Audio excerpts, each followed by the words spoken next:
হ্যাঁ,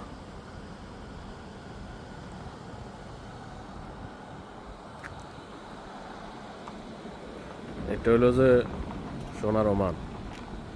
একটা বিয়ার অনুষ্ঠান হইব এখানে, আগে ট্রান্সফার একটা ছিল, এটাতে লোড কম মানবে বলে একদিনের জন্য নতুন বড় ট্রান্সমিটার লাগাই দিয়ে গেছে। একদিন একদিন বা দুদিন চলব বিয়ের, মানে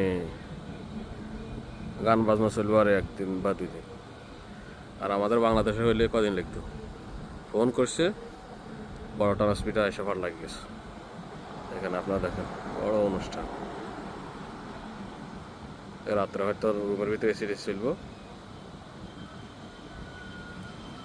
এদের একটা তাঁবু টানে, এদের আলাদা ইয়ে করে। বাড়িতেও যদি অনুষ্ঠান হয়, পুরুষেরা আলাদা ভাবে ইয়ে করে, গান শোনা যাইতেছে।